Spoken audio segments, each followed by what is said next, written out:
Now, some people try to fight change. I was one of those people. I had a daughter named Caitlin. Still do. Let me start again. I have a daughter named Caitlin. And when she was 8 years old, we had the most wonderful relationship in the world. She thought Daddy was great, and I loved it, right? I mean, you dads know when you're an 8-year-old daughter, and the most expensive thing she wanted was like $14, right? So I could, I was a pretty good dad. And we just loved each other, and she'd say to things to me like, oh, Dad, I know you're going to knock him out, and let me help you pick out the tie, and I know you're going to be great. Just a wonderful relationship until the pilot moved in next door. Now, let me tell you about the pilot. The pilot is 14 years younger than I am. The pilot looks like Tom Cruise. The pilot drives a sports car. The pilot put in a trampoline. So all of a sudden, I was at Mr. Dave's house, and I was jumping on Mr. Dave's trampoline, and Mr. Dave this, and Mr. Dave that.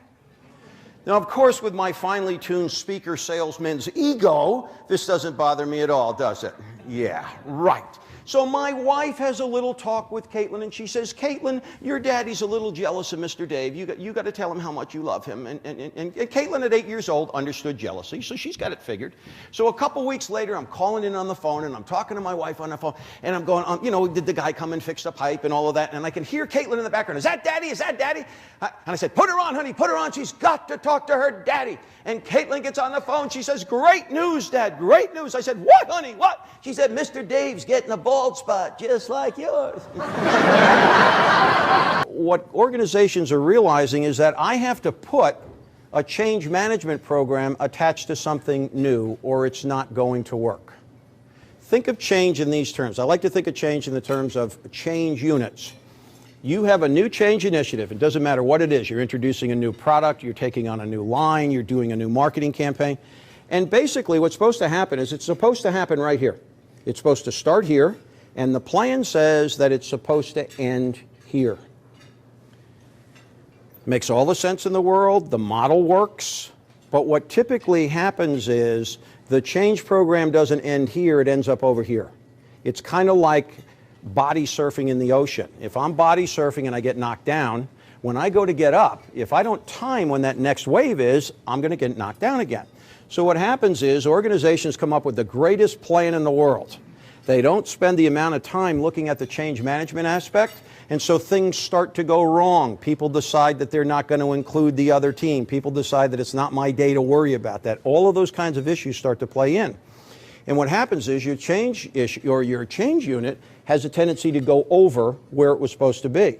The problem is next change unit is supposed to start, and now you've got overlapping change units. What people really want is if you're going to introduce change, I want the change to go to about here and maybe end about 8% early so I get a chance to just kind of take a breath, because that's what's so important to me about the change, is I want a chance to breathe. People don't have breathing room.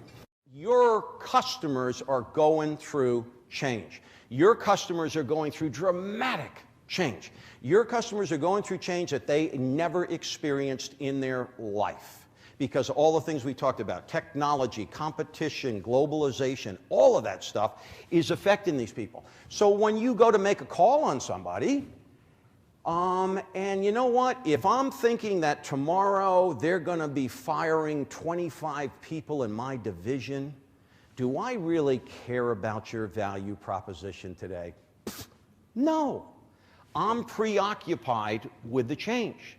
So if you understand this is what my customers are going through in the change process, it makes it a little easier to sell to them. The way sales has changed because of this is just absolutely incredible. 70% of the buying decision's been made before the salesperson gets there. I want you to think about that. 70% of the buying decision has been made. Because if I'm a millennial, if I'm an X, or even if I'm a boomer, I'm going to go online and I'm going to research all that stuff, right?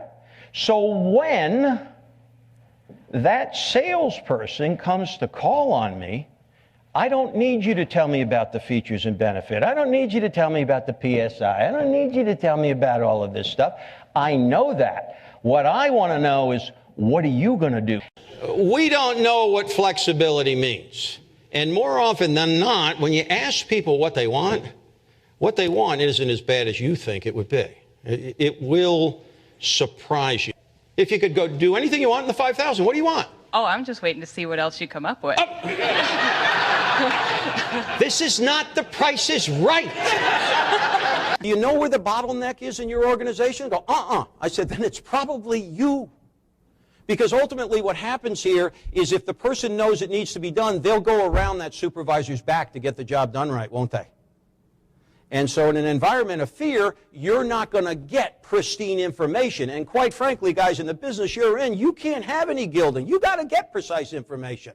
But if I'm afraid to tell you this, or, ooh, you're in another one of your moods, and I don't want to tell you that today, that can affect performance dramatically. I like to go to Las Vegas, not because I'm that much of a gambler. I'm a storyteller. And if you want to get good stories, go to Las Vegas, right? And sometimes, believe it or not, I've even seen, human kindness there that you wouldn't think you'd see in that, city of Sodom and Gomorrah. When I see those kindly grandfathers that are nice enough to bring their granddaughters with all those dogs, it just breaks my, it just tears me up. It really does. Nobody wants to wait 6 months to get a performance appraisal to know if I'm doing a good job. That's stupid, right? Why don't you tell me today? Why don't you tell me at the end of the week? Okay? Now, I kind of like that from a boss's perspective. Okay, I can tweak their work and they like it. I'm not waiting 2 months to see them turn in the wrong thing. That's the way they want it to be. Yeah. I can be available for, I know a resource you can use for that. Oh, why don't you go visit so-and-so over there in technology? They worked on that project in Tokyo 2 years ago. Ooh. That's kind of neat. I've talked to people and they've said, I've left, they leave some big, I said, why would you leave a big company like that with the great benefits? Well, because my boss was a dinosaur. It was crazy. It was what?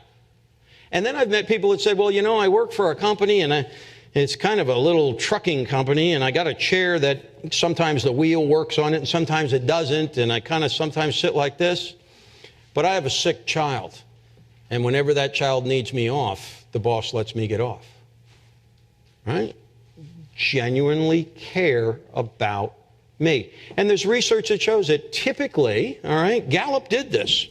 People don't leave good companies. They leave lousy bosses.